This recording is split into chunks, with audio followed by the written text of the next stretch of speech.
Okay, hello everyone. Welcome to another episode.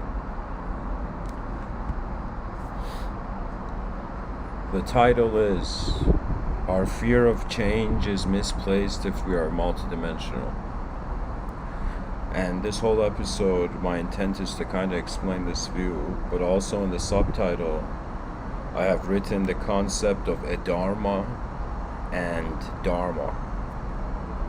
And these are important concepts to explain, especially for a theosophical audience, an audience that is interested not in the nature of like a photograph of the world, but rather a multidimensional film.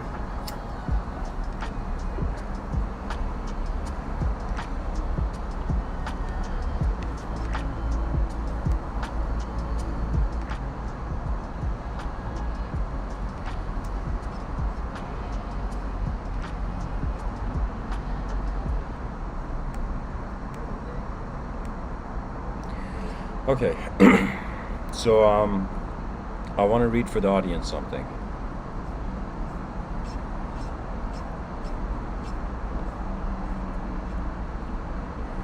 There was a Hindu scholar in the 4th century by the name of Vatsyayana, and he explains the concept of Dharma by contrasting it to Adharma. And if I was to give you a simple definition of Dharma, one that is found in the Rig Veda,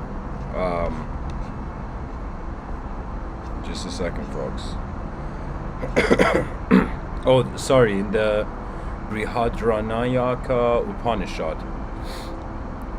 So the Upanishads are these ancient books found in ancient Indian culture. And so there's a passage about Dharma. It says, nothing is higher than Dharma. The weak overcomes the stronger by Dharma, as over a king. Truly that Dharma is the truth, Satya. Therefore, when a man speaks the truth, they say he speaks the Dharma. And if he speaks the Dharma, they say he speaks the truth, for both are one.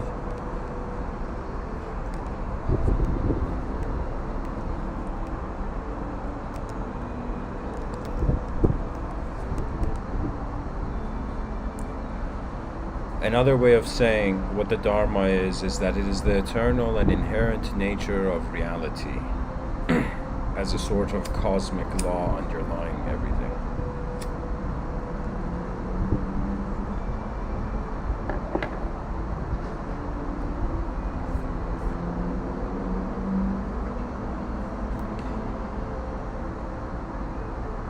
And of course, the concept of Dharma has multiple meanings in different traditions: Hinduism, Buddhism, Jainism, Sikhism.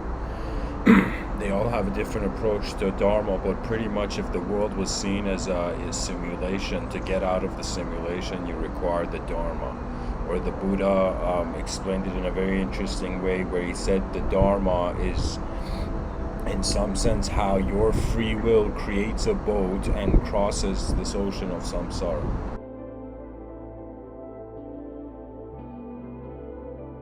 It's another way of saying the Dharma is to live consciously, but also to live consciously so that the result of the work is attained.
Okay. Excuse me, the stream should be back. There was a disconnection. So anyways, I'm speaking about the Adharma of words. So the Adharma from words one speaks or writes: mithya, falsehood; parusa, caustic talk; sukana, calumny. Let me see what this means. Hold on, guys. The making of false and defamatory statements about someone in order to damage their reputation or something. And asamabada, absurd talk. So when it comes to, let's say, instead of, let's say, the traditional view of body, mind, soul, here they're perceiving body, speech, mind, as if our speech is like the middle zone between the body and the mind. So when it comes to speech, if you speak falsehood, if you speak caustic talk, let me double check this. Able to burn. Okay, so hurtful. So that means if you're false, if you are hurtful, if you are degrading, and if you in some sense take things just to absurdity without any sort of control, this is kind of Adharma, the red lightsaber of the dimension of speech. Then there is the green lightsaber, the Dharma from words one speaks or writes. And so satya, truth and facts. Hita vakana, talking with good intention. Priya vakana, gentle, kind talk. Svadhyaya, I'm mispronouncing, but svadhyaya, self-study. So that means when it comes to speech, we are refraining from falsehood, from hurtfulness, from degradation, and from absurdity, and we are going through Dharma towards truth and facts, what is actually going on here. Then in some sense, good intention means you have hope for the energy that you are, And then when it comes to gentle and kind, guys, unless you realize how much more intelligence there is accessible in gentleness and kindness, the person won't be gentle. I am telling you, a gentle human being sees worlds that in some sense the agitated will never. And self-study. So when it comes to speech, pretty much we got to go towards self-inquiry. Who am I? What is this self that is doing the studying? It's as if before I can study, I need to study the self that is studying, because then if I don't study the self that is studying, who is studying what? Then we go from the Adharma and Dharma of speech, we go to the Adharma and Dharma of mind. So the Adharma of mind, and this is all according to the Hindu scholar Ayana. He says the Adharma of mind, paradroha, ill will to anyone, paradraviyapipsa, covetousness, nastikya, denial of the existence of morals and religiosity. So that's the Adharma. So if you want your fellow species members or the crew of Spaceship Earth to fail, that's in some sense a Dharma. The universe doesn't like it. The universal mind.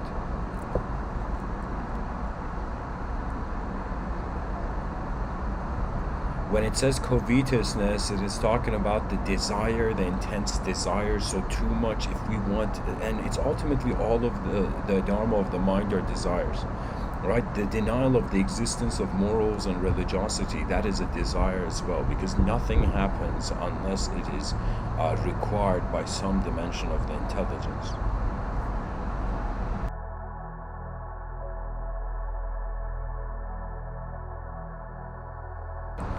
So just to wrap it up, not to wrap up the episode, to wrap up what I'm saying about Adharma and Dharma. So we start from the Adharma of the body, through violence, through a state of stealing and thievery, through a state of just, sexual taking, unjust taking. And then from the Dharma, we go from the Dharma of the body to the Dharma of the body, and our violence turns to charity.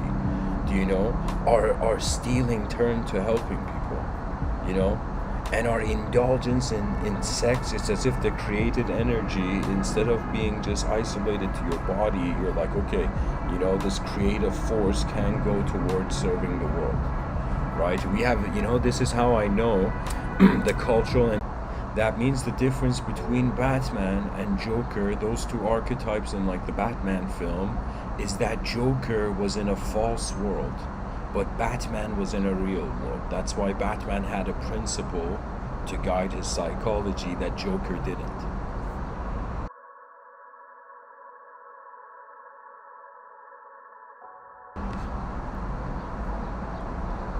So from falsehood, we go towards truth.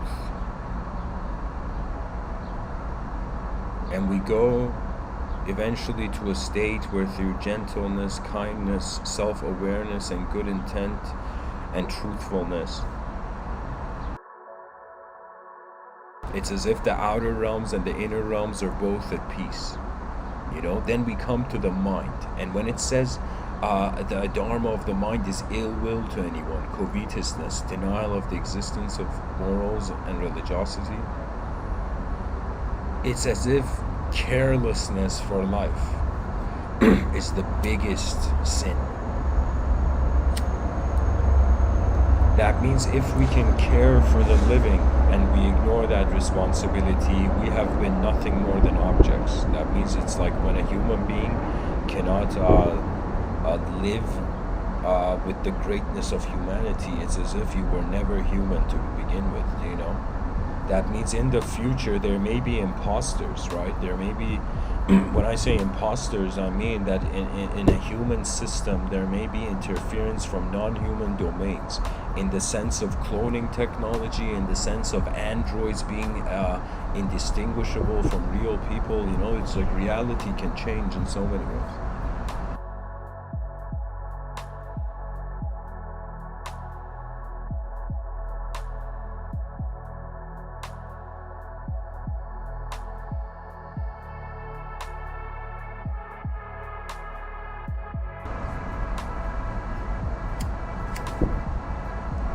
And eventually, after we're done fighting with the only world that we're in,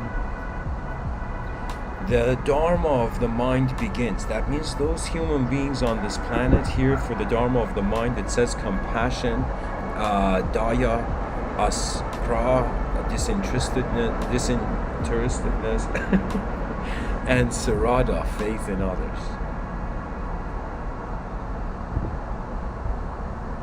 So you see, the ultimate state of mind is a compassionate, disinterested faith in others, poetically. That means when we're compassionate with the world, because everything's happening for the first time. It's like me giving this talk in the space-time continuum. It's happening for the first time.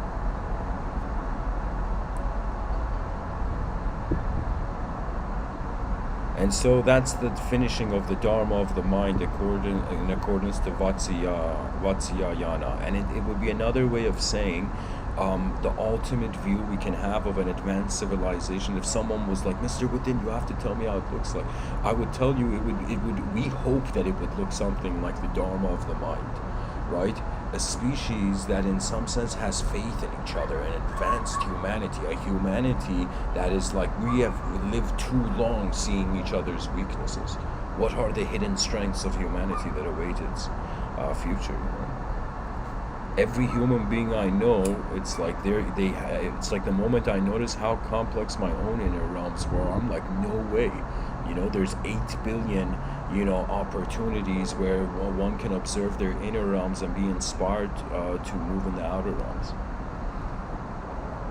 The meaning of life is really, we are being in 2 worlds at once, and whenever we think we're being in one world, we suffer, right? Because in a world, if the ego was functioning in a singular realm, emptiness is right beside it.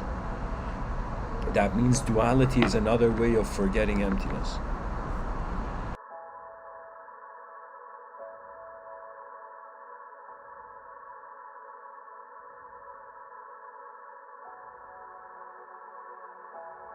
So now, how does the concept of Adharma and Dharma, pretty much these two lightsabers, come in when we want to speak about the fear of we want to speak about how a multidimensional setting evaporates fear? You see, guys, I thought about it, and of course I'm just one person. There's no way what I'm saying is absolute, and I'm a person who my major philosophy is that language cannot contain truth. That means anybody who treats what I'm saying as the ultimate truth, you have not heard anything I've said then. Because language is a tool. It is paint. That means the paint that a painter uses isn't the painter's truth, isn't the painter, right? So it's as if like the person driving the vehicle is not the vehicle. Similarly, the language being used is not the reality, but it is pointing to something. So the best thing that language can be, whether you read it or your ears read sound, is in some sense a film.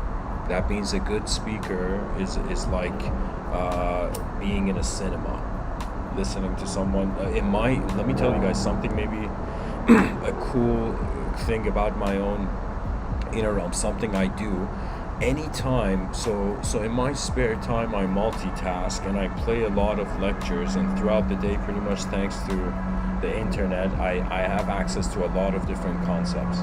Now what I do is, for example, when I want to listen to a Buckminster Fuller lecture, I play the lecture and I forget who I am for a moment, and I just assume that if I was in the lecture hall of Buckminster Fuller and I was one of the students that had sat down there, right?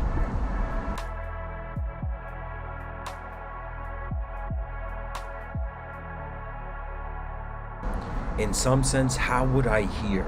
That means I'll tell you something cool. People should play lectures, random lectures online, and not look at the screen, not know who the lecturer is, not know what the screen is, and just practice from as if the ears are given the only task of world creation. I am telling you, I was so blessed in this life to be present in a moment where a close friend of mine at the time, but not anymore, a close friend of mine, we had gone camping, and it was him and his brother, and they had invited me to come along, and this was years ago. And so I remember in the camping moment, there's a moment where we're sitting by the fire, and my friend says to his brother, it's incredible how much information you can get by just listening. Right? And his older brother, turns around and he's like, yeah, instantly acknowledging him. And that was a moment where I was like, whoa, could it be that I have, from the beginning of my life, I've known I have 5 senses, but have I ever zoomed in, into really what the senses are picking up,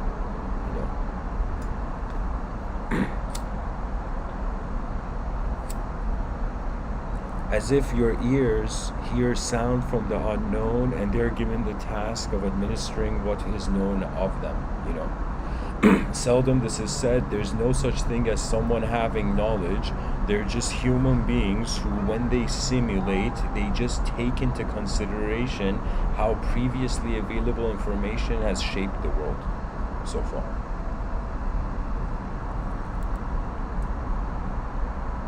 And welcome everybody. If there's questions, feel free to ask in the chat section. So anyways, to this idea of our fear of change is misplaced if we're multidimensional.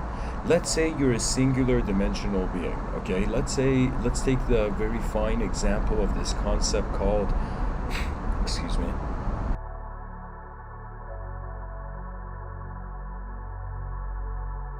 this concept called the flatlands.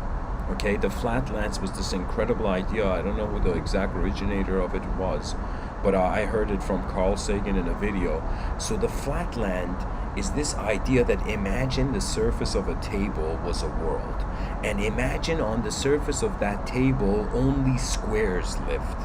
Only squares, 2-dimensional creatures. Squares are living on this, on this table, right? And now this is how the idea develops, where somebody puts a cube on the table on flatland. So all the squares are like, yo, a square teleported out of nowhere, not realizing what is taking place is cubic. And when you look at the cube, what do you notice? Right? Just guys, take in what I'm saying here. This is one of the most important ideas I think just any human being can communicate. That if we take a multidimensional, if we take our approach to multidimensionality from geometry, we have a singular point. That singular point multiplies, it becomes 2 points, then there's a line drawn. Then we draw 2 lines and we connect those 2 lines, it becomes a plane. Then we draw 2 planes, and when these 2 planes are connected, we get a cubic representation. And if we were to even copy 2 cubes together and connect all the lines, just like how we did to the 2 planes, geometrically, we can totally go beyond the 4th dimension. In mathematics, I mean. In the language of geometry, dimensions are, they are in one manner art, in another manner they are fascinating measurements that await us. So, I want you to now think the square is a personality. That means we see human beings right now in society, and even though we're 3-dimensional, all that, just for a second think we're in flatlands. And have this idea that, okay, I'm a square, right? My personality is a square. So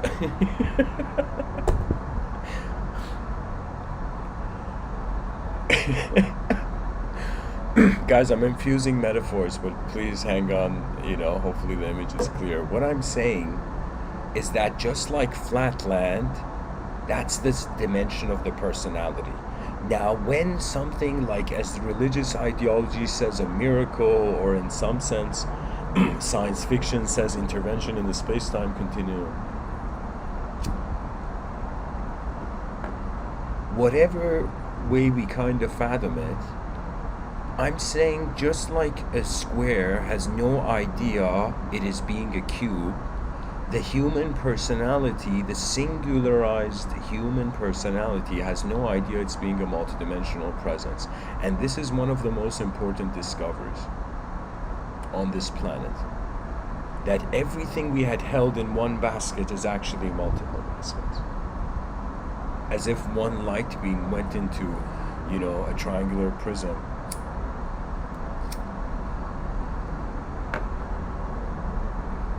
And the light that came out, it's like the Musketeers, one for all for one. Singular dimensions, watch multiplicity, multiple dimensions experience themselves singular. That means if I was to say what is the purpose of individualism on Earth, I would say collectivity. But if I was to say what is the purpose of collectivity beyond Earth, I would say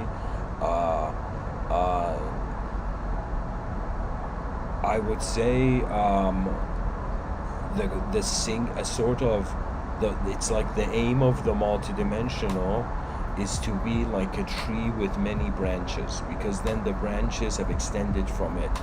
That means imagine a civilization in the past, before any civilization, human or otherwise.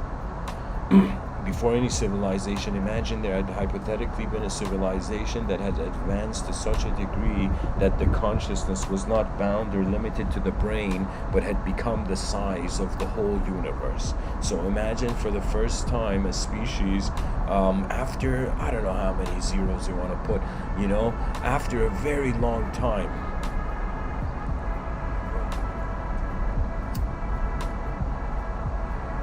after a very long time, just like we had bacteria on a bacterial level, the species surviving extinction, from,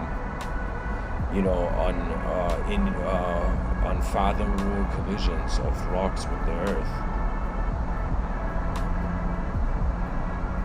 It's as if from a cell has come the human being, right? Isn't that strange?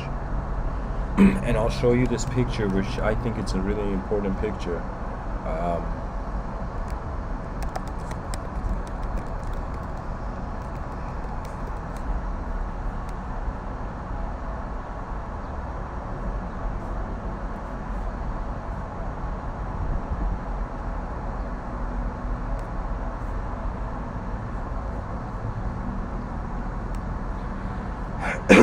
excuse me. Oh, there we go. I found it, guys. This is the picture I want to show you. This is a very important picture. I would say this is actually one of the best pictures that a person can find online. Like, I think it's just incredible I found this picture. So I want people to watch the screen. Just watch the video screen for a moment. If you're listening, it's important you look at the screen of the video. And so here's the picture. Here's the picture I want to show. This is the importance of geometry, you know. So in this picture, what do we see? We see a geometrical pattern to the earliest cell of life. That is the earliest cell, right? And this geometry of the cell, as you see in the picture, this ends up becoming a human being. That means from some sort of unique, just like a tree, like a seed-like intelligence, harbors within itself an innate geometrical knowing. As if cellular life somehow knows what to do before there needs to be a thinker in the world. So cellular life has access to instantaneous innate information.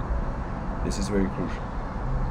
And that the geometry of the world and the geometry of our cells, and ever since this mathematician brought the concept of a fractal, ladies and gentlemen, as Plato has said, as above, so below. That means if there are gods, they are the geometry of the whole cosmos. That means that it's like whether we're small or big, we're getting access to a similar pattern, right? So even what we call the human archetype could be actually seen as a transcendental universal archetype, you know?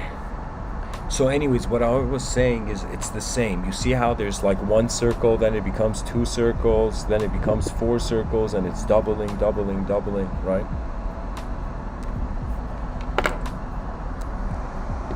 So similarly, those squares in the flatland metaphor, that means people now, we are noticing that our minds are cubes, but we have been living in a square world. And I'm saying, what should we do about this? And there is no, we are so behind in our civilization that we have ignored metaphysics rather than trying to understand it. We have veered away from the big questions, you know. The continental philosophers were kind of like, became chain titans, and now a new era has come. Do you know? It's as if the human being really knows it's made a mistake when time travelers from the future come to like scold you, you know?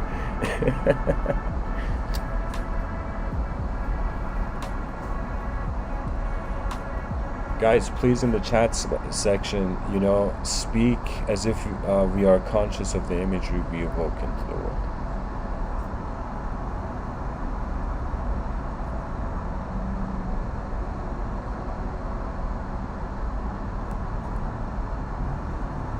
So, if reality is multidimensional, and if the square fears, like just think about it, how can a square fear a cube? And what would its fear mean? Its fear would mean all the other dimensions just find it, right? So we are like one side of a square, and it's like after this life, we notice all the other sides that there were to the square, you know? And, you know, it's not just human beings that party, you know? The dimensions also party, you know?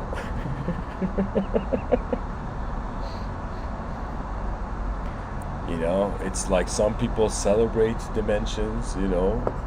And some people, you know, they celebrate with dimension.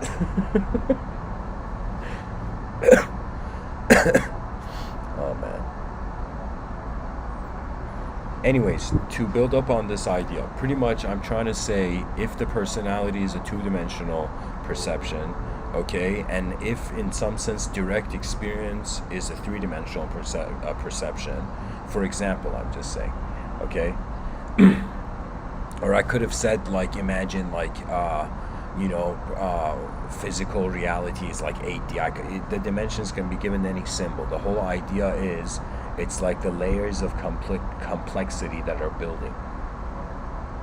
It's as if to me there is something very painter-like to speech. I don't know how to say it. It's like the silence is a completely empty canvas. And when a person begins to speak, every word is like throwing a rock into a pond and then noticing its ripple.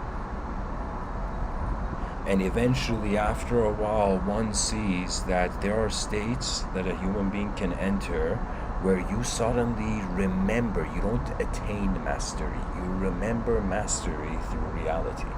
In yogic thought, this was called a divine remembrance. That means, of course, how how many things there are in this world a person can fear? A person can fear everything. A person can even fear themselves, and then they will be kind of stuck in their inner realms through a paralysis, right? In Japan, there's something called, oh my God, I forget the name, Hiroroki. I think I said it wrong. Hikamoti, oh my God, I don't remember the exact term, but there are people in Japan who are dying of loneliness in their homes, never leaving their homes, a life filled with just video games and just online reality, and so when they die, they don't have anyone, as if they have completely disconnected or abandoned the sociability of the outer realms, right? A sort of self-exile, because the person thinks they're not good enough for a world where everybody's new to, But anyways, what I'm saying is that the outer realms can become it depends on ignorance levels, Can you imagine there's going to be robots in the future, and when somebody does something bad, the robot's like, sir, you're displaying 65% ignorance to, compassionate behavior, sir.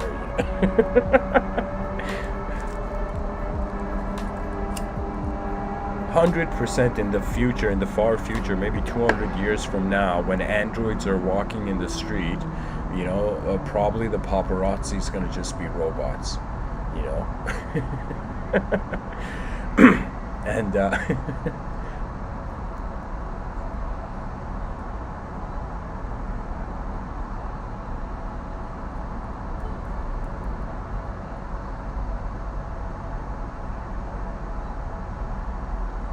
And imagine in the future, celebrities, they have like this kind of megalobox inspired they have these gloves, like the celebrity puts on this glove and he just punches an android like, I don't know, 100 meters into the air or something.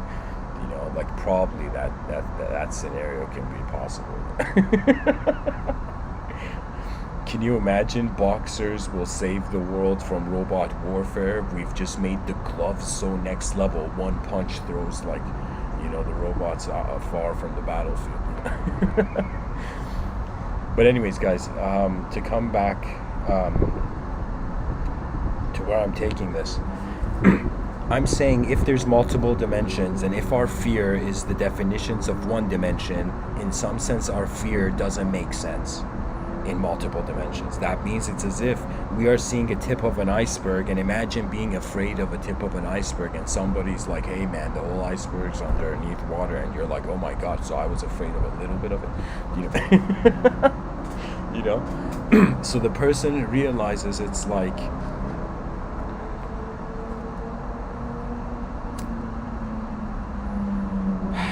the story we tell ourselves can't be us, because it is being observed by something within us that is not language-based. Direct experience is the way, but the way society is moving, direct experience is being ignored. I would say cyberspace probably landed a bit too soon, and because it's landed, there's no way of avoiding it. The human being will become a cyber animal. That means before we are actually free from individualism, there's going to come a new type of Homo sapien called the cyber sapien. That means the legend of the cyber sapien has begun. We as human beings have focused enough on technology to start living in it, right? Because a person's attention is like their life. right? And where their attention goes is like where the meaning of their life is, right? Higher dimensions will imply a change in context. So the most important thing to pilot in this living earth as a pilot of consciousness is to realize that the elemental rug can be pulled out of your feet, from underneath your feet at any point. And what that means is being an elemental, being an existential phenomena is a privilege, is a rare opportunity. It's like, no way are we being human right now? You know, it's like eternal space, attributeless for eons, suddenly became human. It's like, no way, so this is what humanity is, you know?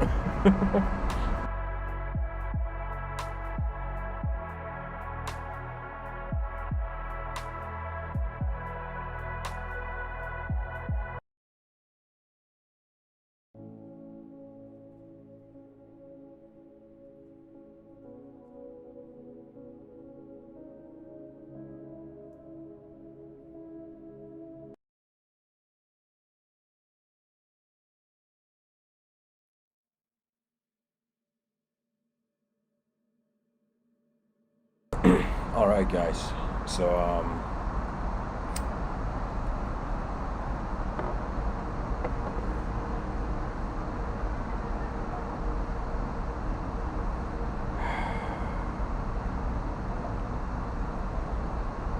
we communicate in accordance to how far of the world we have seen. I wanted to, I'll say it like this, I want to tell people that if we have been under the impression, everybody, every human being, that we are just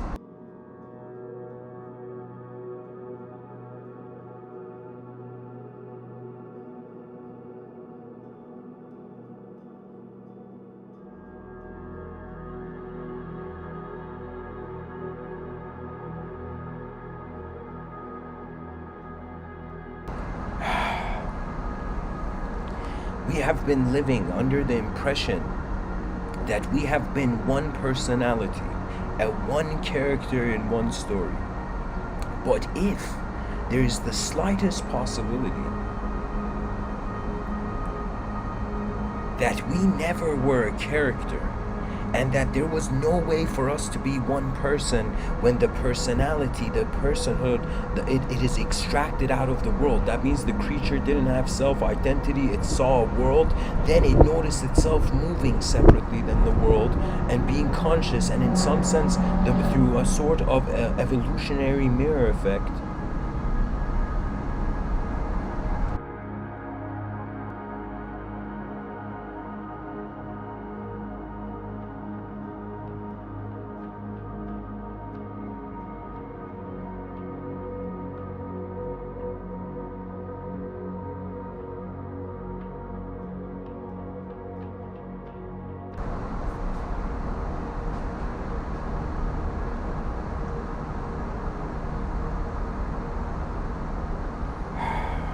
what I'm trying to say is that we are a multidimensional dynamism rather than a static individuality.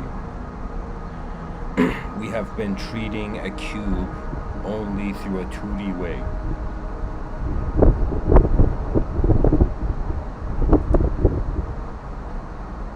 And it's ridiculous. It's ridiculous how multidimensional life is being experienced. And there's no way a person can even be one kind of personality. Let me tell you why. Because every day we wake up, we consider it a new day. You know, we consider something has changed, right? So it's as if the psychology is being reset every morning.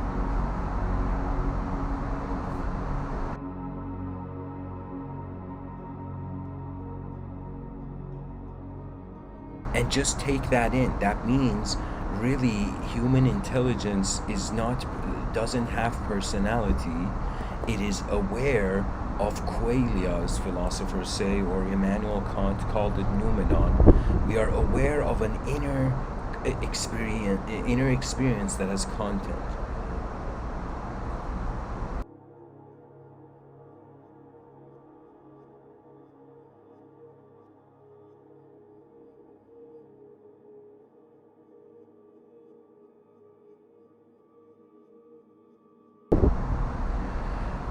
I don't know if the right words can find me now, but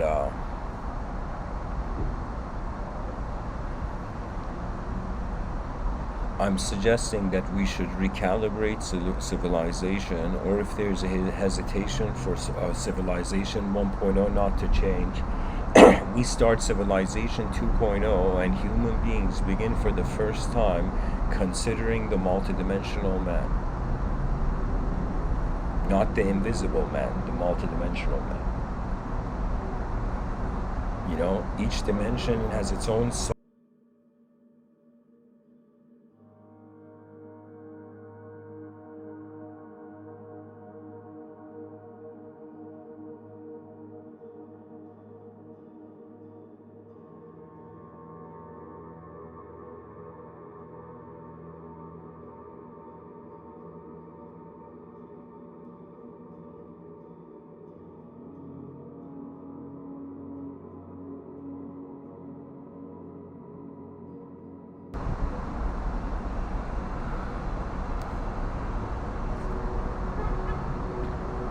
Fear is a two-dimensional narrative which can never be the actual three-dimensional experience.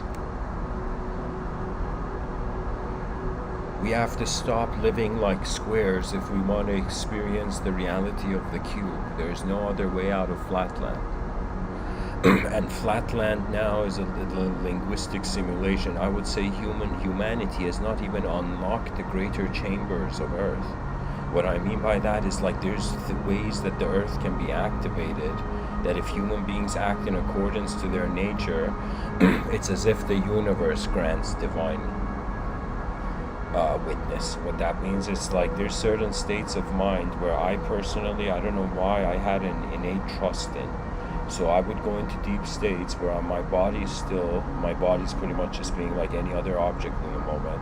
And through a sort of relative stillness, I just notice my inner realms, and my inner realms appear as if in the distance an event is happening, or like a battle is happening, or something is happening. And as the body is still and the attention is just watching itself, that content like a treadmill automatically arrives in the inner realm, like as if the content's automated.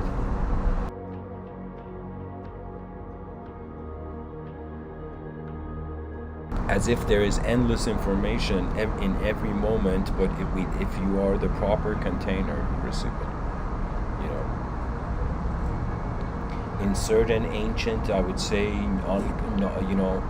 not popular, but like uncommon spiritual practices, like they had this approach to God, where the person actually stopped being an ego. Then they had a relationship in trusting the moment as the logos, and eventually the logos was preparing man to become God. Do you know? And in that school of thought, pretty much man is becoming, in some sense, it's a very strange and very abstract and arbitrary kind of metaphysical approach, but it's this notion that the body is an object, the mind is a subject, and these are like Iron Man suits awaiting the true consciousness of the moment. Not the true consciousness, the true awareness of the moment.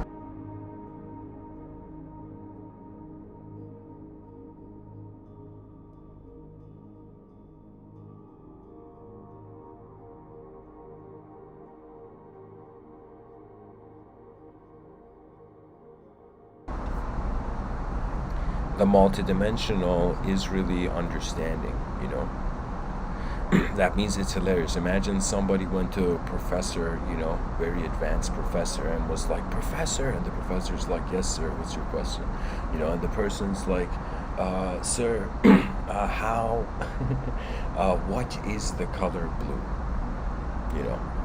And everybody in the classroom laughs. This dumbass doesn't know what the color blue is, ha ha ha. But then the professor, imagine, is silent.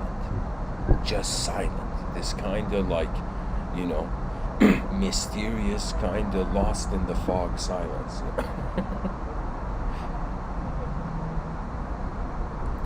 And that's the thing, where some things, they don't have an explanation to mean anything. By the nature of their design and existence, they are their meaning. And it's as if we have done a two-dimensional analysis of the human being, and we're like a character in a story, yay, but if we were to do a three-dimensional analysis, it would be for the first time 8 billion human beings being like, wait a minute, nobody knows how they know that nobody knows. And what I mean by that is that everything comes to the unknown. This is the truth. Like, imagine just like how there's something on the something that goes public and something that is underground, right? I would say an underground philosophical thought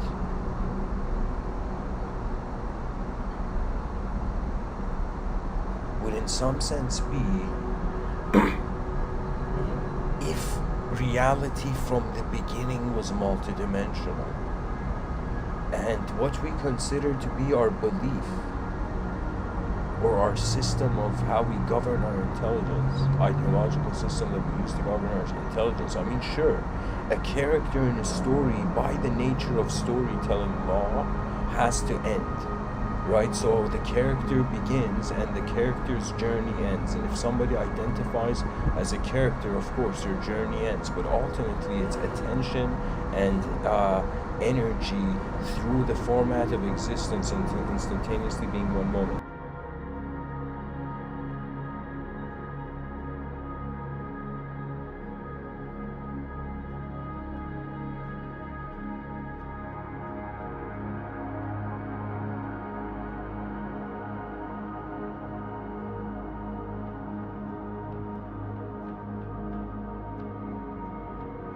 The multidimensional can liberate, but for those who are lost in multidimensionality, that means we can say if we are, let's say there's a huge chance that we're a multidimensional for a moment, okay, and we've been treating it as just in one dimension of visibility.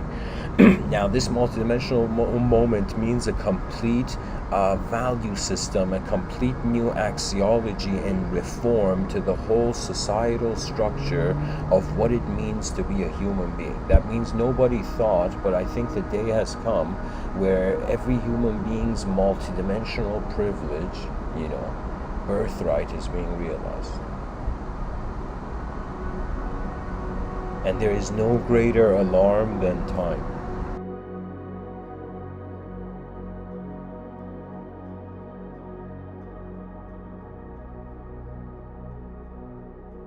Imagine there was this disciple and there was this enlightened guru. And the enlightened guru had taught everything, had given like the greatest enlightenment to the disciple. And then the disciple's like, so what now? We are all enlightened, what now? And the enlightened guru says, hey man, there's nothing left to teach.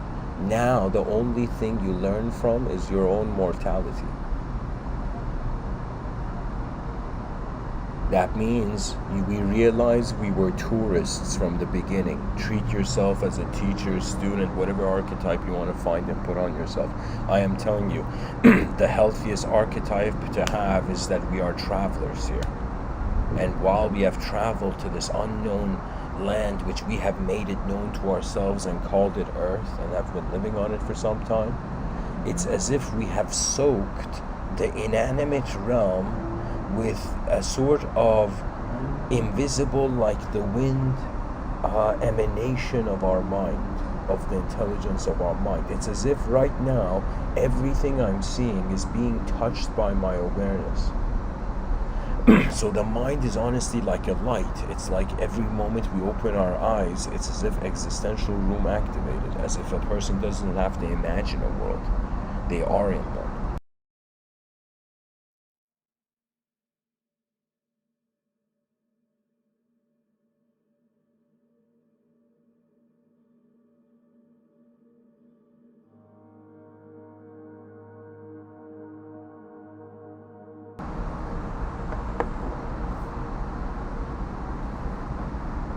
We have to take the advanced approach, which means trying to capture all angles at once. It's an impossible task, yet the attempt of it is possible. So it's hilarious that the impossible, its imagery may at first be seen as inaccessible, but in reality, the impossible is there only because the possible can see it.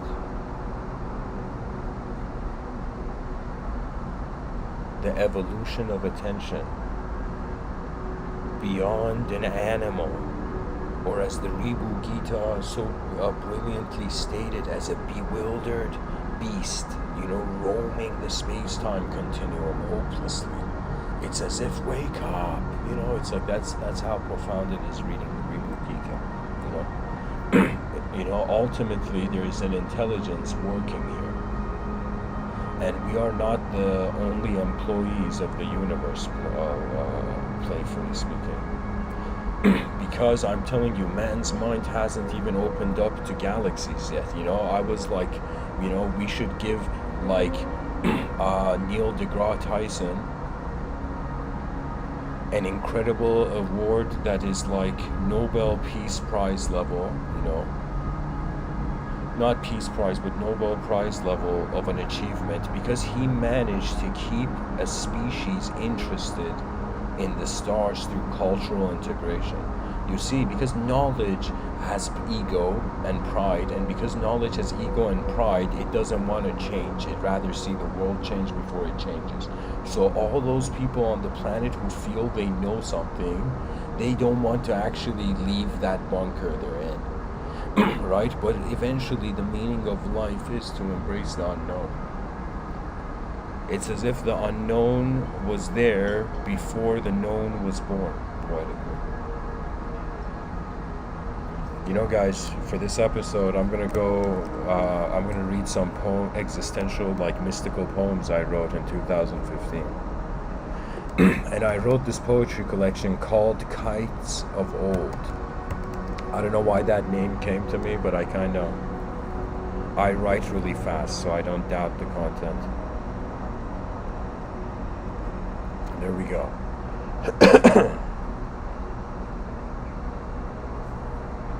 So, Kites of Old, written, actually 2016 I wrote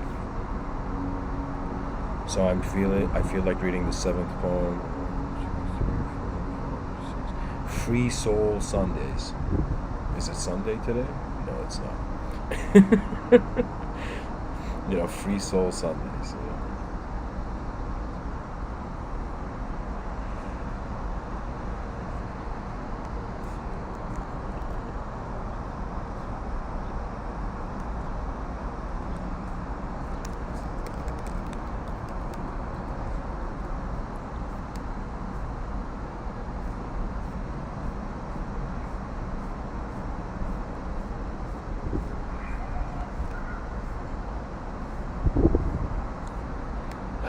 Excuse me. So, I guess for this segment of the episode, I'm going into a poetry tunnel.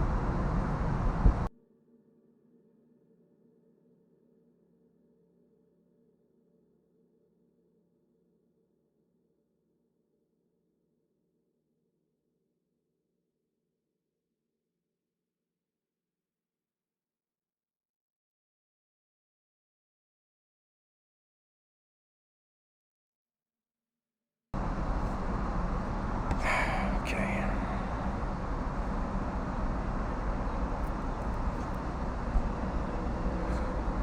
Are you burdened by speaking walls, or have deeper thoughts convinced you otherwise? Some nights, the tears of wonder show that it was never a human that cried for the transcendence of Earth. If our planet bleeds, we will feel it alongside our many star families. What inspires a chaotic twist in the simple order of a complex infinity sign? Tired bones may make the coffin seem like just another morning coffee, but did you know that you have transcendental breath? Free Soul Sundays is more than just an idea.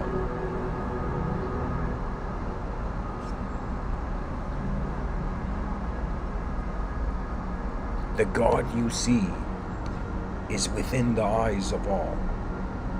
Is this mystical poetry a mirror that is too much? And the poem ends.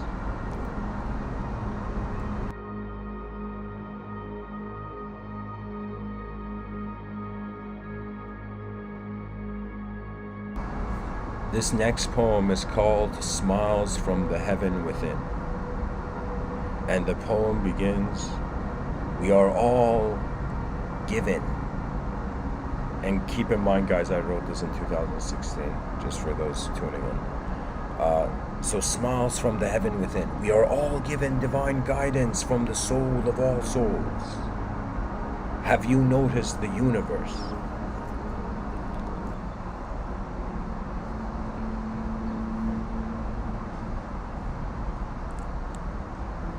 Have you noticed the universe in one verse? We must learn to live simpler than thought can tell. The mind likes to play games with itself. What makes the transcendentalist a joyous walker into the abode of joyous non-conception? Does mystery have a mistress? Some coughs are a suggestion that burning plants heal as much as the mirror can. Who is so wise to look at death and only see life? As all the heavens bow to your earthen smile, could it be that your heart beats for all of us? The poem ends. The next poem is called Beyond the Within. One night, I saw all the worlds of manifestation at once. Of course, I was using a comb, and each hair on my head had become its own universe. Our kindness shows who we can truly be. Beyond the within, you are everything.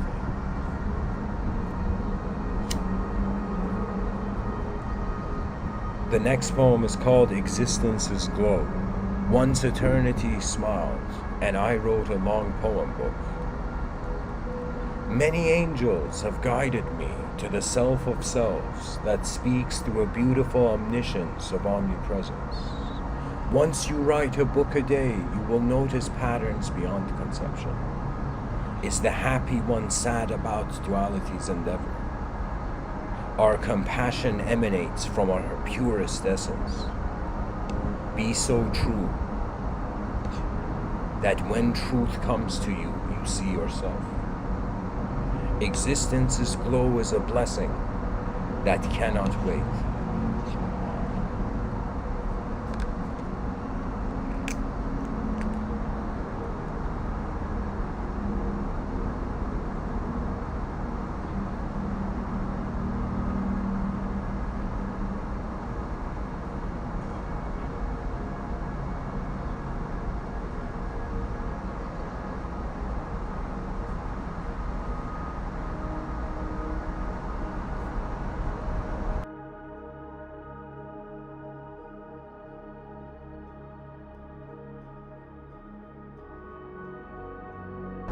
Alright guys, one more poem and I'll end the poem, so I'll get back to the talk. Let's go, let's see which one. The Golden Keys of Primordial Space. Have you found yet the golden keys of primordial space?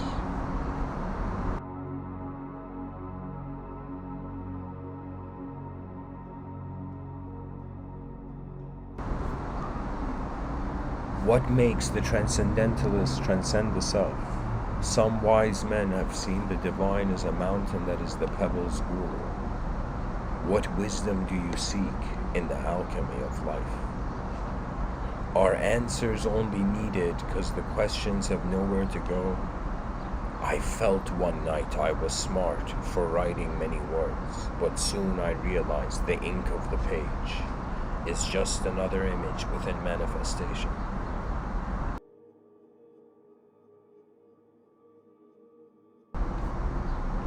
If we are the fingers of God,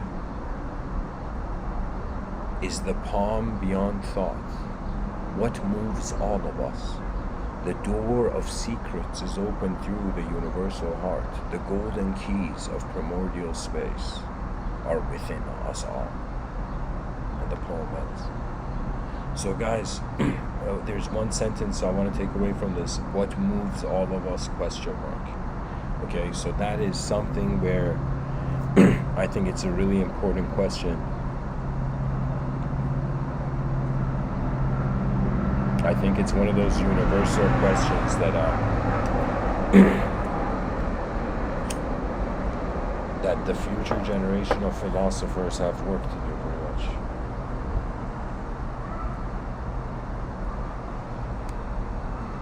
And that is my whole inquiry in this talk, guys. What I'm trying to do is saying, hey, we're 8 billion objects that have evolved somehow to be subjects to themselves. We're taking the subjects so seriously, but then realizing that there is an internal viewer that is attributeless and it's just like a spotlight. That means it's just shining light out. It's just watching. It's not taking in. It's just a pure energy. It's like energy is watching matter, you know.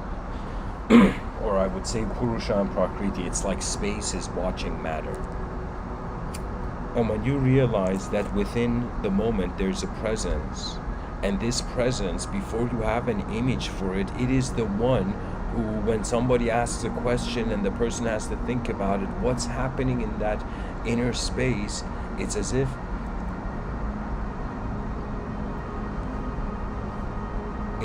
there is so much more dimensions than we have perceived so far. And we have just built our world in accordance to just certain limited dimensions, and we have made the limitless so out of reach, where honestly we are insects hiding under a rock and the gods are waiting. You know? The advanced civilization has to be ushered in, not because of some prophecy, not because the earth intends it, you know, not because there is, you know, let's say beyond off-planet interference.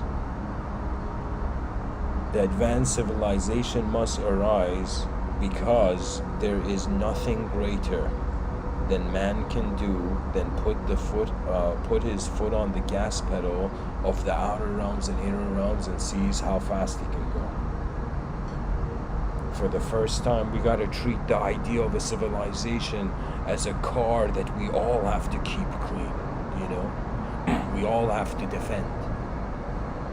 You know, we are not like in the medieval era where we got to pick up swords and shields and go defend our honor that way. I mean, like, we defend the idea of how rare it is to be human, and that is, I would say, the most perfect secularism, you know? Sort of where the secular audiences are, in some sense, they're like, hey, Mr.Within, you know, I'm a materialist, I only see, you know, physical reality and all the other things, you know, it's like, I don't know what to tell you, man. You know, I'll tell you, here's the situation. Our visual sight is 1/5 of our 5 senses, correct? Now, the question where it enters from psychology into philosophy is that, is that the 5 senses, if the visual reality is one of them, okay, and we have to see it to believe it, right? So from the visual reality, from objective material reality, it's as if like 1/5 of the whole moment doesn't say anything about the whole moment. Do you know what I mean? That means it's as if we have no idea, in some sense, really what is happening with intelligence, because look at what's going on.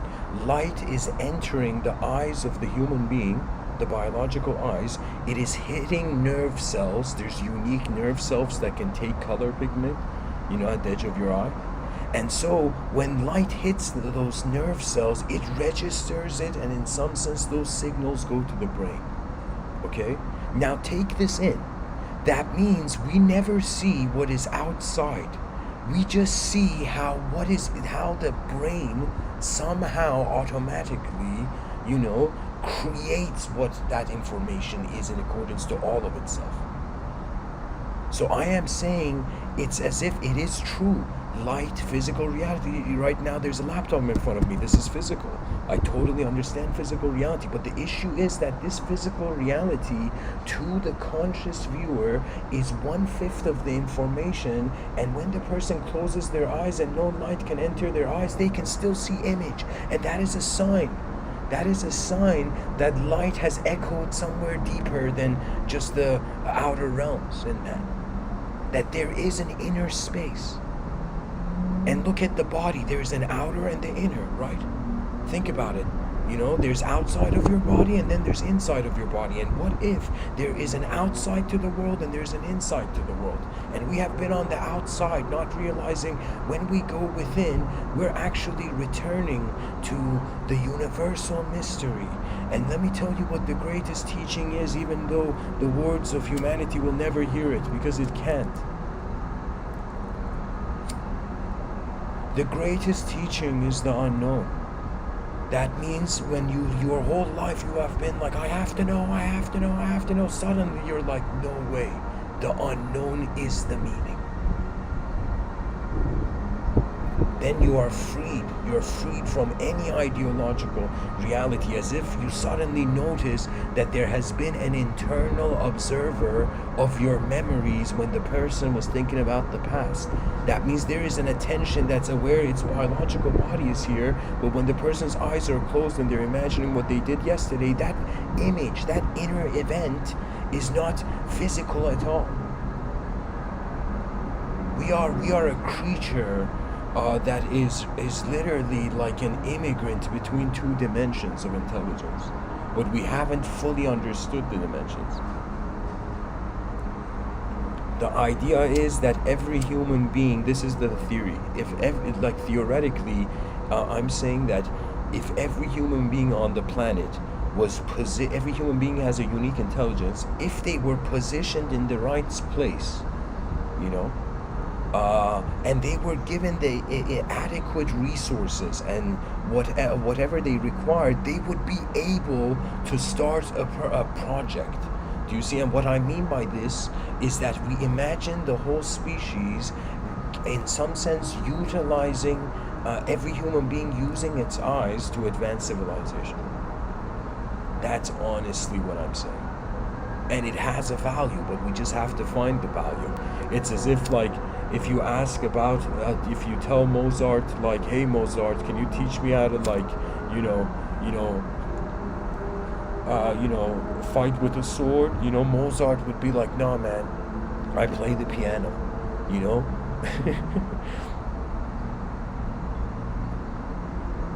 Every person has an ability. They just have to find the dimension where that ability can be released or shared or utilized.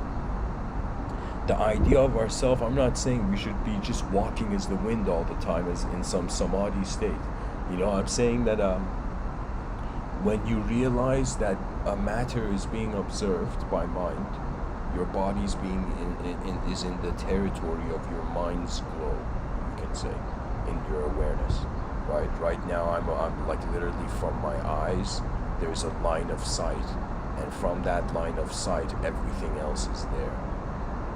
Right? So in my perception, actually reality is complete. There's nothing to do in life because it's just being all that it is, right? But for the human being, there can be simulations of games to play in the void before, a sort of collective transcendence. There's so many ways things can move. Everything can become multidimensional. I'm telling you, this is one of the most important things, that just like a person can hold an object, look at it from different angles, you can take a subject and look at it from different angles.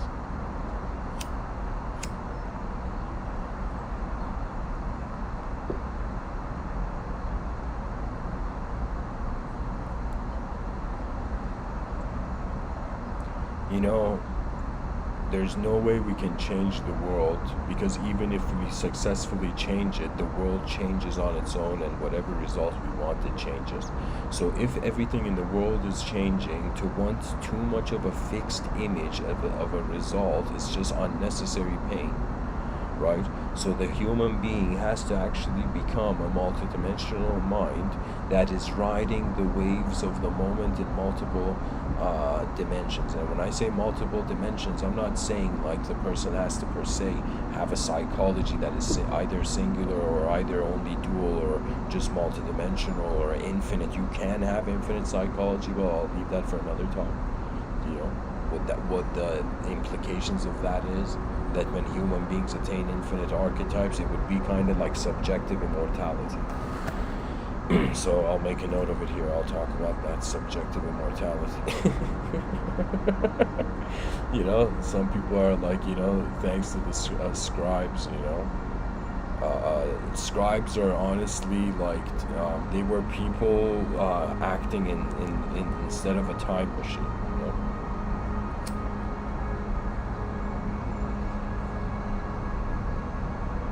And guys, really, it's just world movement. I mean, it's just the image of the world.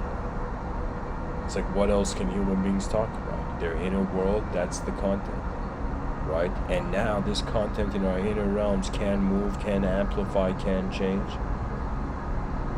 You know, one can close their eyes and they can begin starting, you know, like how, like wolves kind of like, this is kind of like a strange analogy, but like, like how wolves kind of piss their territory into existence, right? So human beings, they don't have to do it like a wolf in that manner, but they would do it in the way where they would become conscious of their inner space.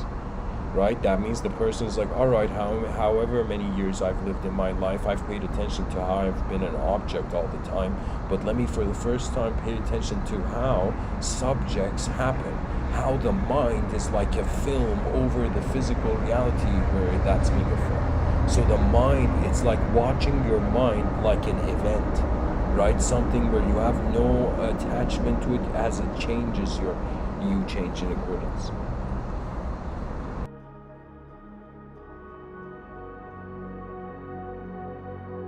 So guys, I'm going to go into a quote tunnel also of fear. Fear is something where, you know, everybody has to deal with at some point. Fear means overwhelmment to the system, or it means unfamiliarity that cannot be controlled, so automatically the person fears.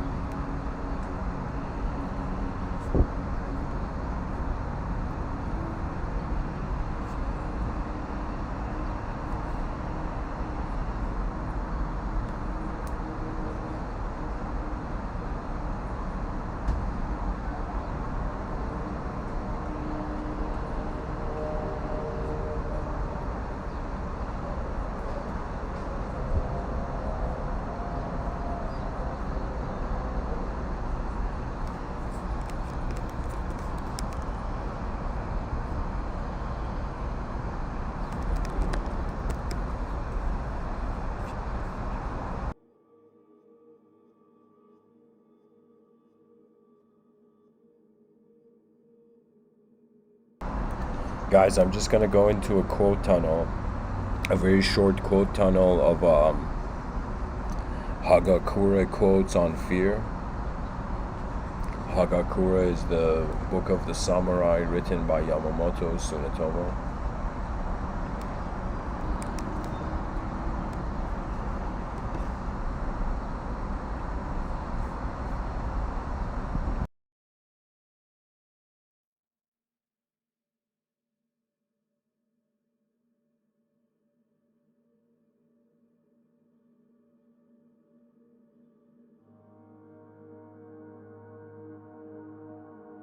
Anyways, from the Hagakure, there is surely nothing other than the single purpose of the present moment. A man's whole life is a succession of moment after moment. There will be nothing else to do and nothing else to pursue. Live being true to the single purpose of the moment.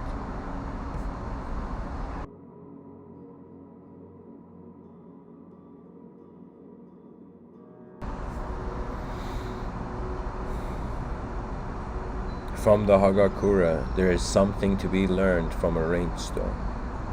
When meeting with a sudden shower, you try not to get wet and run quickly along the road, but doing such things as passing under the eaves of houses, you still get wet. When you are resolved from the beginning, you will not be perplexed, though you will still get the same soaking. This understanding extends to everything. That means be content before you initiate movement. And from the Hagakure, even if it seems certain that you will lose, retaliate.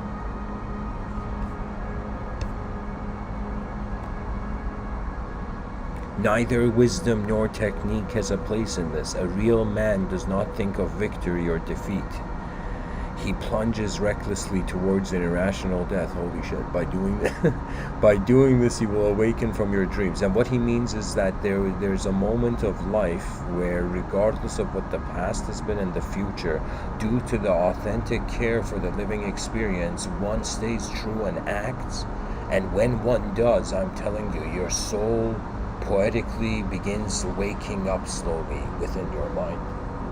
It's like first there was the body and the mind awoke in the body, and now it's like the soul's going to wake up in the mind, right?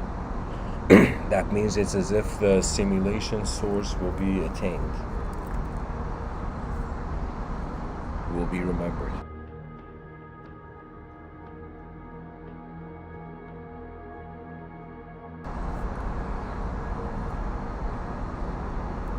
Can you imagine, like in this hypothetical setting, I'll just say, as a thought experiment, imagine some human being, as a theological thought experiment, some human being found a way, goes to heaven, and in heaven he has an audience with God. And he calls God, and God arrives, the intelligence of God, the voice of God in heaven. And the human being, and there's a silence, and everybody in heaven suddenly is like, yo, that's a good question. Everybody in heaven, let's say, is listening to. And God says, even God's dream.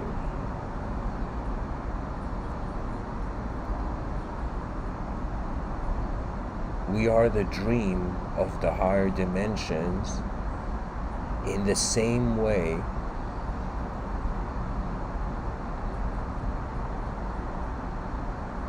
that to lower dimensions, due to their inability to fathom us, we are the dream of lower dimensions.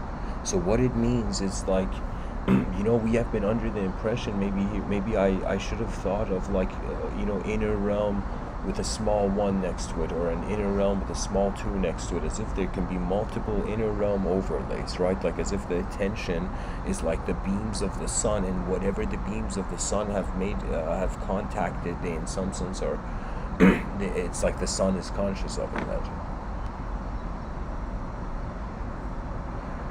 Anyways, back to the quote tunnel, Hagakure. In the Hagakure it is said, be true to the thought of the moment and avoid distraction, other than continuing to exert yourself. Enter into nothing else, but go to the extent of living single thought by single thought.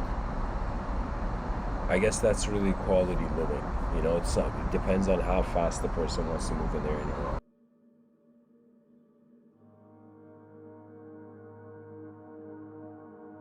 An example of this would be, let me try to give an example of the speed of the inner realms. Imagine in the outer realms we have a car, we build a vehicle, and then we press the gas pedal and the car speeds up, okay? Now in the inner realms, imagine there is, instead of a memory or something humanized, our attention, it's as if we have closed our eyes, and our attention is like a geometrical shape. Imagine a geometrical universe, and this geometrical shape in the geometrical world just moves, and it speeds up like a vehicle, right? And so that's the power of concentration. The depths of concentration have no end, Teachers in the educational system kind of misintroduced, people to the idea of concentration. Concentration means single pointedness of mind, and a way that they found the single pointedness of mind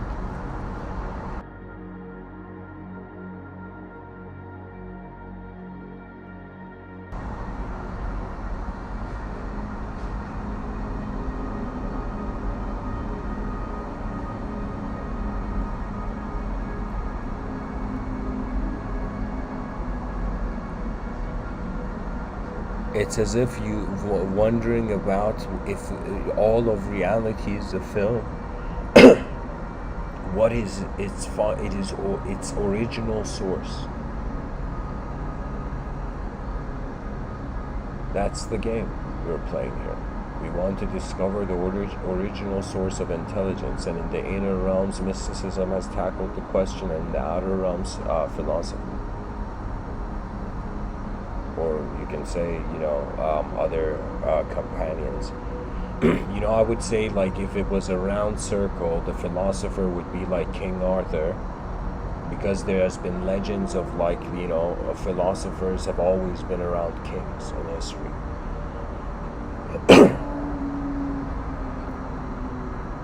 So the philosopher is like King Arthur, and let's say, like, what was it, Sir Lancelot or whatever, is like the psychology or, science as a branch.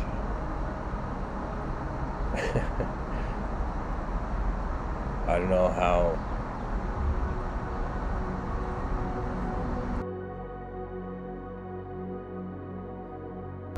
to really explain this further, but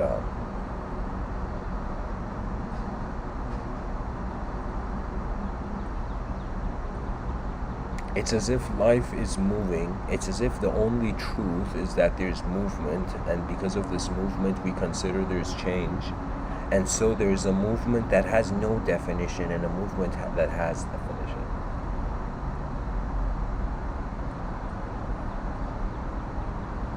One doesn't, one has.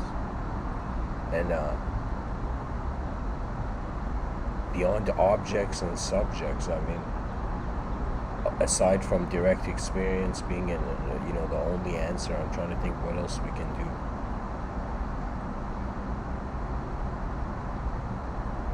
So we can pretty much exist, not exist. And then the other option is, while we're existing, we activate the mind, which is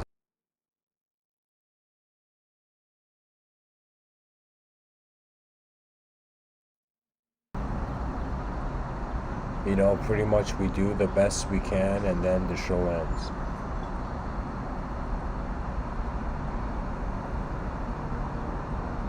That means whether we perceive life as empty, whether we perceive it as all one intelligent dimension, whether we perceive it as a sort of chaos and order as dimensions,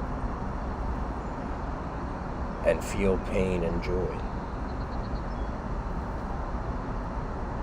Whether we perceive beyond duality and the world just becomes infinite, and for the first time human psychology has no limit, and we thought we were one personality, but we became the observer of all that can be. The human mind is honestly too humble, and its humility is kind of strange, because I would say right now the species is going through a phase of, insecure humility. What that means is we have the ability to build an incredible civilization, but we're not doing it, and we're telling ourselves a story that makes the world setting as if the world is against us, rather than us being with the world.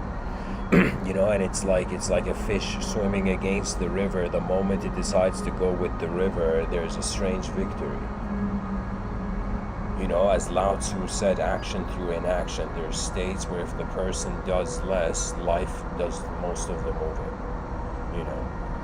And there's states where, if life is doing less, the person can pilot. It's as if the co-pilot of our state of mind is the whole universe. So all those people who have gone through non-duality, presence, sitting by a temple, for more than 24 hours, what it is it's just getting acquainted to a possibility that was always there and we hadn't noticed, to properly live as a mental being. And for the first time, imagine this moment in history, guys. Imagine suddenly everybody woke up early one day, because for the first time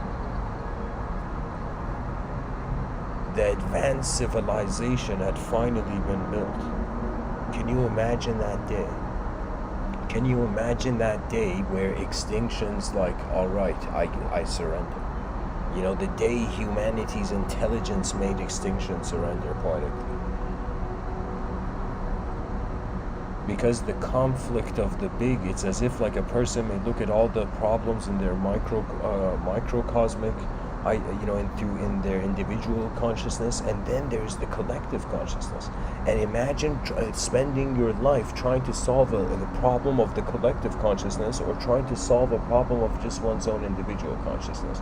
It's like, sometimes I feel our minds are a film that every person who's born with their mind, they get to see that film, but if it's a privilege to share it with the world, right? Because why else would we have an ability to speak? Why would we have a clue? You got to communicate, evolutionary animal, So the purpose of our biological design is communication, and we have to go into that era of advanced communication before cyberspace dehumanizes us. I want the species to experience the greatest renaissance of the mind's union, of the mind's vision, that the future is way more powerful an idea than any idea from the past. The future is how freedom can manifest, can arrive. And so, whoever you are, whatever view of the world you have, honor the moment. And there's a quote from Hagakure, let me see.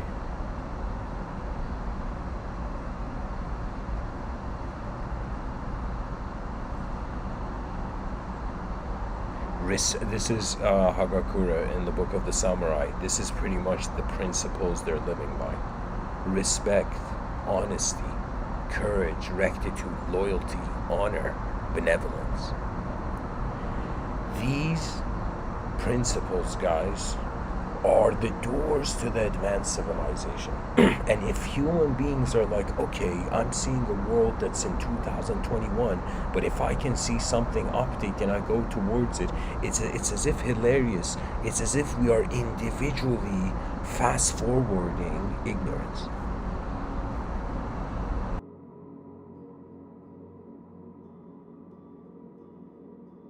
You know what I'm waiting for? It's as if I feel like I'm a pilot and there's 8 billion other pilots and I'm waiting in the pilot's room, and it's as if I'm like, okay, when are all the other pilots gonna arrive? And I've kind of like, put my head out of the door of the pilot's room and I'm like, hey, hey human species, shall we use our intelligence in the most advanced possible way? Shall we dare no longer be dreamers, but to awaken to whatever vision we have, to treat all information as valuable feedback?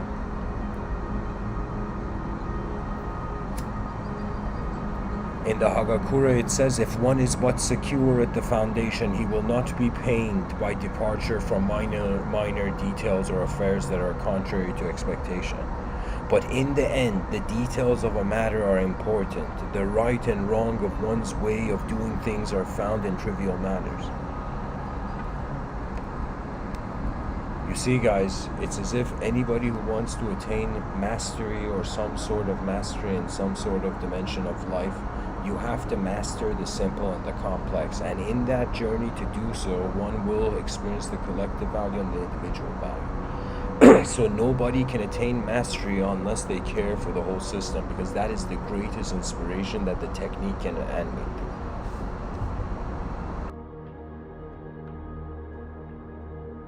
That means imagine a barbarian invading a kingdom and a knight from the kingdom holding in his mind the idea like, defend the kingdom for the honor of the future. That warrior who was actually conscious of the future, I would say it was in some sense so much ahead than the barbarian mind.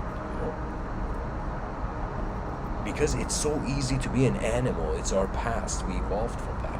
We evolved from our ancestors were all people who were killing each other.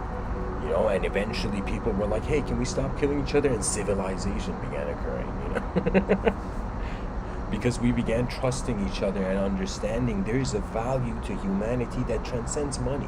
It's just stupid because it's like 8 billion years of evolution for such sophisticated creaturehood, and what is happening to the lives of human beings? A giant percentage of the planet is hungry, starving. Do you know? A small percentage of the planet is feeling comfortable. Do you know? But there's a massive. It's as if like, how can we ignore the cries of our world?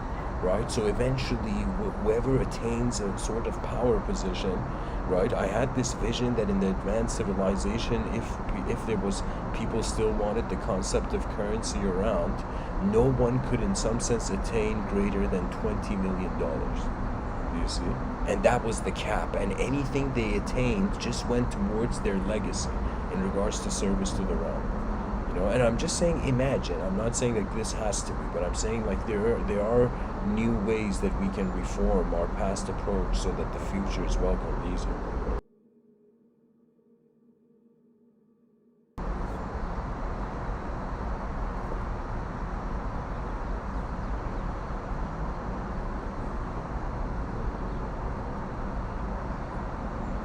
Tsunetomo Yamamoto from the Hagakure says, although this may be a most difficult thing, if one will do it, it can be done.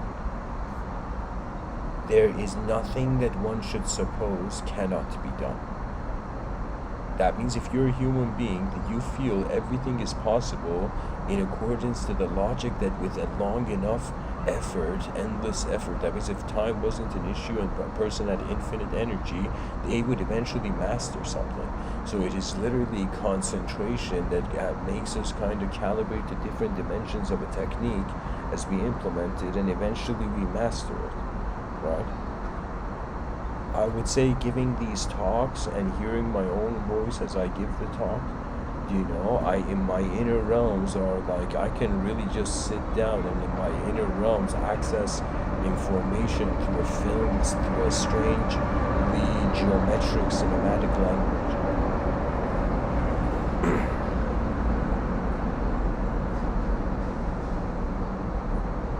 And as the Hagakure says, purity is something that cannot be attained except by piling effort upon effort.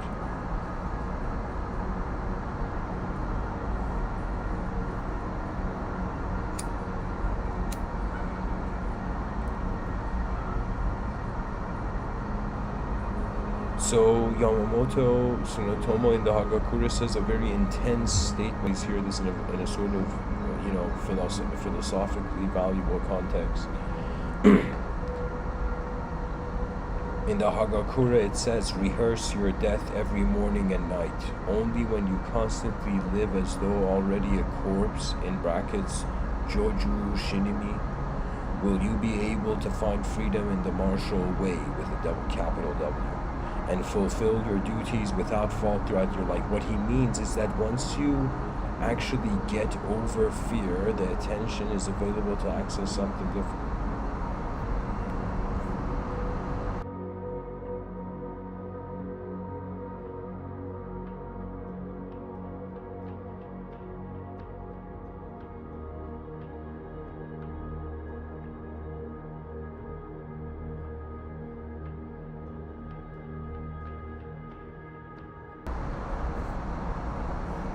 What is the path of humanity? To find the door to the beyond as efficiently and compassionately and collectively advanced as possible.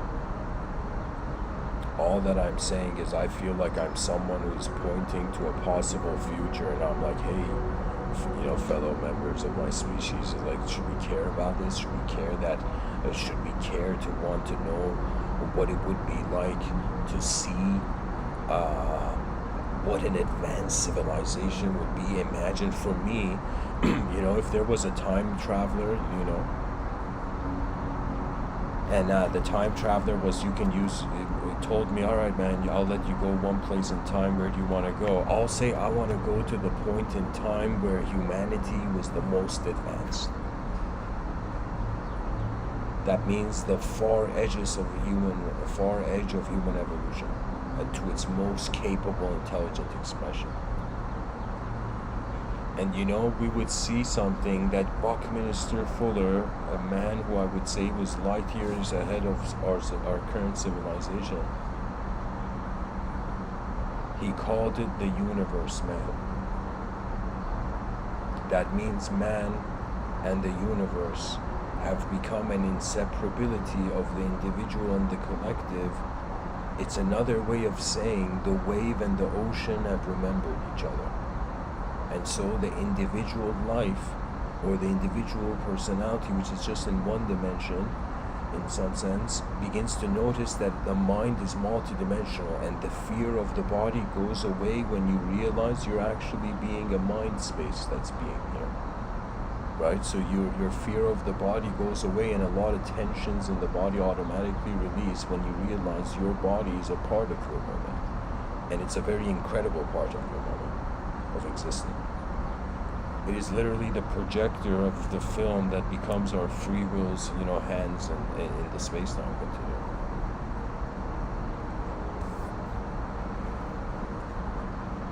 Our fear of change is misplaced if we are multidimensional. And when we are multidimensional, change will be ridden. We will use change to gallop beyond time. What that means is the moment man takes away the singular point that is keeping time relevant to the human idea, when that point is disconnected, you know what happens? For the first time, the inner realms and the outer realms stop holding hands. And it's as if two dimensions break up. And it's this sad sorrow that the mind now goes in universe, the arbitrary, the subjective self experiences its immortality and becomes a part of infinity, like an object thrown in a vacuum, like a subtle object thrown in a vacuum, endlessly going to the edges of space. That means our thoughts are signals that are right now me saying like apple juice, like I'm telling you this wave is going to go to the edge of the universe. And some advanced civilizations are going to be like, what is this apple juice we keep eating?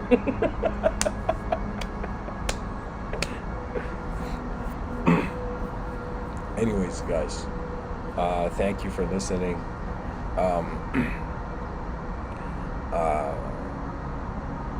If you honor the effort of this channel, also please consider becoming a member. And what else is there to say? Inner peace.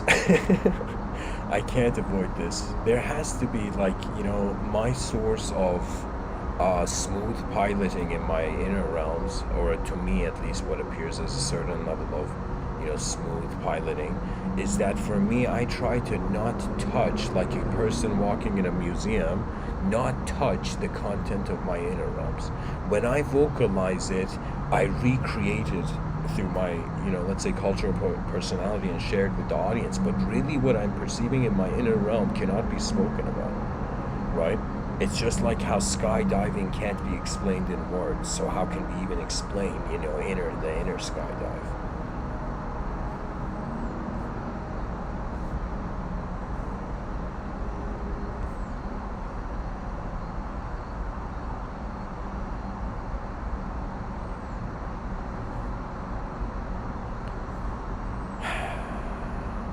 I'll read one last poem just to see what shows up.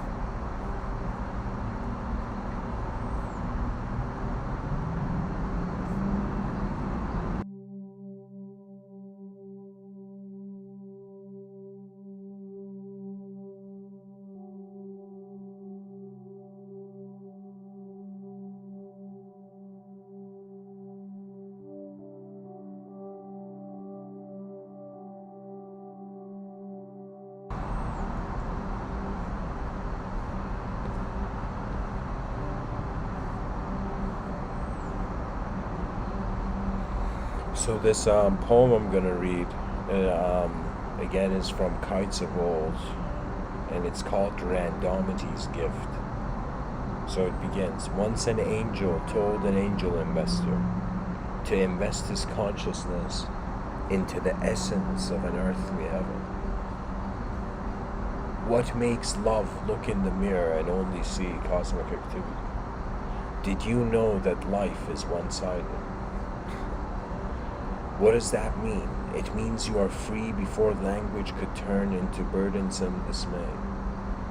I am a free soul only when I know the soul is already free, before I open my eyes. Who wants to go shopping?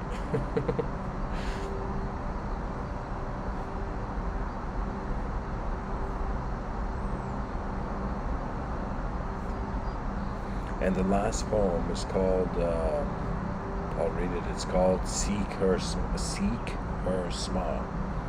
And it says, has Gaia already kissed your forehead into transcendental manifestation? The forehead is like the reference to the third eye and whatnot. So it says, has Gaia already kissed your forehead into transcendental meditation? We must all learn to be peaceful at home, or how else will our kindness step outside beyond any ignorant door?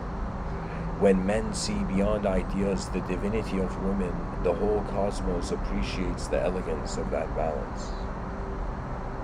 Be so free that starlight through God's awakened glory adjusts all dreams. It is now time for all of us to be peaceful, like eternity.